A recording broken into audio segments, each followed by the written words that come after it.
আসসালামু আলাইকুম। সারা বিশ্বের মা-বাবাকে শ্রদ্ধা জানিয়ে এবং ফেসবুক কোম্পানিকে শ্রদ্ধা জানিয়ে আমি একটা ভিডিও তৈরি করছি। যতগুলা আল্লাহ পাক যতগুলা গাছ-গাছালি, নদী-নালা, পাহাড়-পর্বত সৃষ্টি করিয়াছেন, সম্পূর্ণ কিন্তু মানব জাতির জন্য সৃষ্টি করেছেন। কিন্তু মানব জাতিকে সৃষ্টি করেছেন এই জন্য ভালো রাখার জন্য, যে গাছ-গাছালিও দিলাম, আপনারা খাবার-দাবার সব কিছু অনুভব করো। কিন্তু আল্লাহকে খুশি রাখতে গেলে সর্বপ্রথম মানে মা-বাবাকে খুশি রাখতে হবে। যদি মা-বাবার অবৈধ কেউ কোনো সন্তান যদি সন্ততি চলে তাহলে তাদের কিন্তু মানে ঠিকঠাক মঙ্গল হবে না। তা আমার কাছে একটা অনুরোধ, মা-বাবার সেবা যত্ন করুন, মা-বাবাকে ভালোবাসুন, তাহলে আল্লাহকে ভালোবাসা হবে। আল্লাহ পাক এই শান্তি দেবে এবং শান্তির মর্জনা মানে আনন্দ ভোগ করা হবে।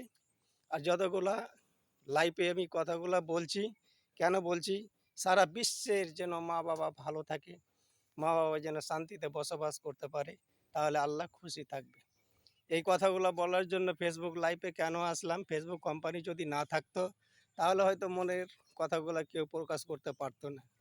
কিন্তু সকল বন্ধু ও ভাই বোনের কাছে প্রত্যেক অনুরোধ থাকলো, মা-বাবার সেবা যত্ন করুন, মা-বাবার সাথে ভালো আচরণ করুন, তাহলে দেখবেন আপনি শান্তিতে বসবাস করবেন। বিশ্বের মা-বাবার কাছে আমার অনুরোধ রইল, আমার জন্য দোয়া করবেন, আমি যেন ভালো থাকি, আর আপনারাও যেন ভালো থাকেন। এই বলে আমি ফেসবুক লাইভে কথাগুলা বলতে এসেছি। আল্লাহ গো, যেন সারা বিশ্বের মুসলমান নরনারী, হিন্দু, মুসলমান, খ্রিস্টান যতগুলা রয়েছে সবাইকে ভালো রাখবেন। আসসালামু আলাইকুম, এই বলে আমার বক্তব্য শেষ করছি।